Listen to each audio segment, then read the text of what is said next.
वाला सबसे बड़ा प्लेटफॉर्म।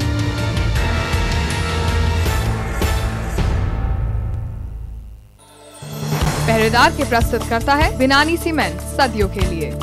पैसे कमाने से भी ज्यादा मुश्किल है ये समझना कि उसे मैनेज कैसे करें। म्यूचुअल फंड हो या फिर इंश्योरेंस, क्रेडिट कार्ड हो या फिर आपके पैसे को सेव, इन्वेस्ट से लेकर खर्च करने में हमारे एक्सपर्ट्स करेंगे आपकी मदद। म्यूचुअल फंड एक ऑप्शन है उन इन्वेस्टर्स के लिए जो मार्केट में इन्वेस्ट करना चाहते हैं। समय से पहले अगर आप लोन का भुगतान करें तो नॉर्मली एक प्रीपेमेंट चार्ज होता है। योर मनी सिर्फ CNBC आवास पर। योर मनी के प्रायोजक हैं एशियन पेंट, MDH की देगी मिर्च और मैक्स न्यूयॉर्क लाइफ इंश्योरेंस।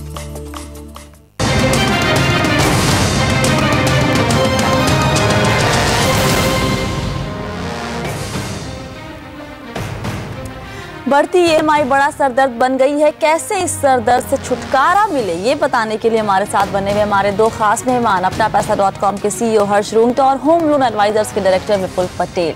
अगला सवाल लेते हैं पुणे से मुकेश गोयल हमारे साथ जुड़ रहे हैं। मुकेश जी नमस्कार, क्या सवाल है आपका? नमस्कार मैडम। नमस्कार सर, सवाल पूछिए। मेरा सवाल का मैडम, मैंने 13 लाख का लोन लिया था SBI से। ओके। तो फर्स्ट ईयर 8% इंटरेस्ट था और फिर सेकंड थर्ड ईयर 9% इंटरेस्ट है। अच्छा। इसमें मेरी सैलरी 40,000 की, अभी सैलरी भी बढ़ गई है, 70,000 के करीब हो गई है। तो मैं कंटिन्यूसली EMI अभी 9% की इंटरेस्ट पे EMI चल रही है। मेरे पास 2 लाख रुपए कैश भी है। ओके। तो अभी मैं क्या सोच रहा था कि अभी FD पे इंटरेस्ट अभी 10% के करीब मिल रहा है।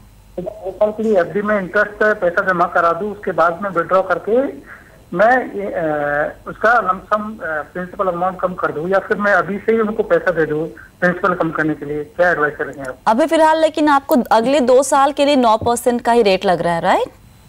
हाँ। ओके, बताइए विपुल। अच्छा, इनका ऑब्जर्वेशन है कि FD पे इनको अभी कम से कम 10% आराम से मिल जाएगा जी। 9% इनका फिलहाल होम लोन का रेट चल रहा है। तो इस वक्त पैसे देना ज्यादा अच्छा रहेगा या फिर इस वक्त निवेश करना उनके लिए ज्यादा बेहतर रहेगा? इस वक्त उनके लिए निवेश करना ज्यादा अच्छा रहेगा, क्योंकि उनका जो रेट है ऑलरेडी फिक्स है।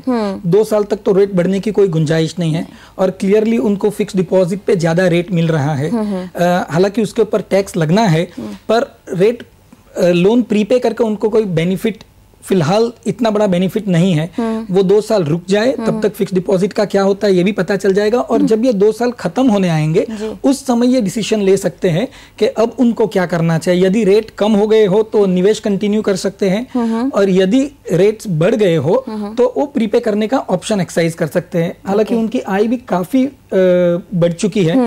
उन्होंने बताया कि उनका इंक्रीमेंट भी सब्सटेंशियल हुआ है और फाइनेंशियल ग्रोथ है, उस हिसाब से उनको उसमें तकलीफ नहीं आनी चाहिए। ओके। अच्छा, ये आइडिया कैसा रहता है हर्ष? मान लीजिए कि आपने तो एक फिक्स्ड रेट पे लोन लिया हुआ है, ऑलमोस्ट 1 साल के लिए 9% पर आप हैं, और सैलरी बढ़ जाती है, आपकी इंक्रीमेंट होती है, तो अगर सैलरी बढ़ने के साथ क्या अपनी EMI बढ़ा दे तो कैसा आइडिया है? तो इसमें जैसे ये होता है कि आपको एक ओवरऑल प्लानिंग, आपकी फाइनेंशियल प्लानिंग करनी चाहिए। उसमें आपको अपने फ्यूचर के लिए भी सेव करना है। जी। अब उसमें कई इंस्ट्रूमेंट्स ऐसे होंगे जो शायद आपको जो होम लोन का इंटरेस्ट रेट लग रहा है उससे बेटर रिटर्न्स देंगे, तो शायद वो करें आप।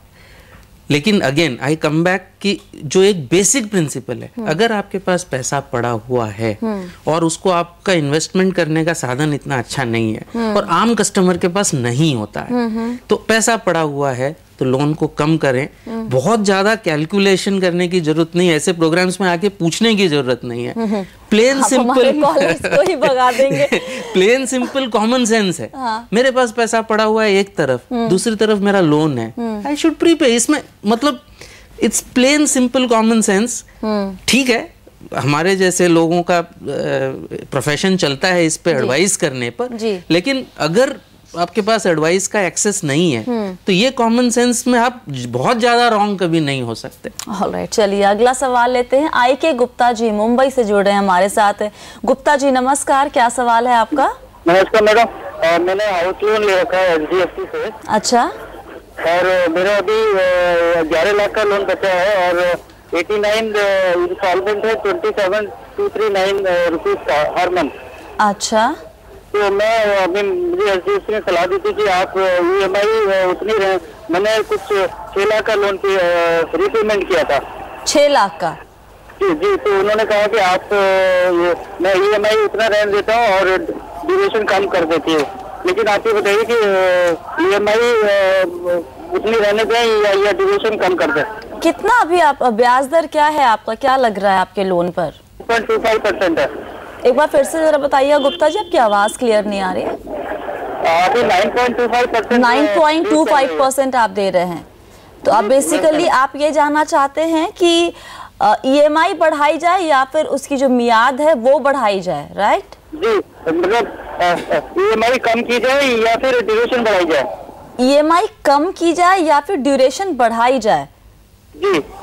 ओके, और एक बात बताइए, आपकी उम्र कितनी है गुप्ता जी? अभी 52 ईयर्स है। ऑलराइट, हर्ष क्या सलाह देंगे आप गुप्ता जी को? थोड़े कंफ्यूज लग रहे हैं ये। हाँ, मेरे ख्याल से उन्होंने प्रीपेमेंट किया है। बैंक 6 लाख का से ऑप्शन मांग रही है बैंक उनसे कि आपकी EMI सेम रखें, मियाद घटा दें, या फिर कि आपकी EMI को घटा दें, मियाद सेम रखें। हाँ। तो अगर बजट, उनका बजट ऑलरेडी यूज्ड टू है इस EMI को, तो EMI घटा के कोई बहुत ज्यादा फायदा नहीं है। 9.25% का रेट हालांकि है, लेकिन वो उनका वो जो 2 ईयर स्कीम के अंडर में होगा, HDFC से लिया है, तो वो तो बढ़ने वाला है मार्च 2012, यानी 6 महीने में बढ़ने वाली है वो ब्याज की दरें। तो मेरे ख्याल से EMI घटाने में इनको कोई बहुत ज्यादा फायदा नहीं है। इनका monthly budget is already accustomed इस EMI मियाद को, तो मियाद को घटा दें ताकि लोन जल्दी रीपे हो जाए। ऑलराइट, तो गुप्ता जी आप अपने लोन का जो ड्यूरेशन है, मियाद है, टेन्योर है, उससे कम कीजिए।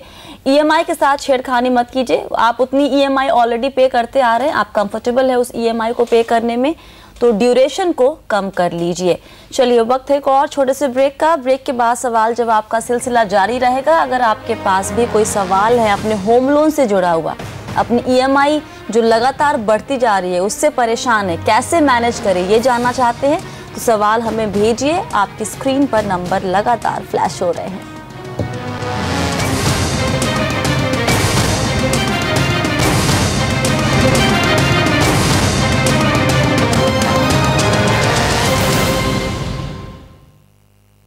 National ball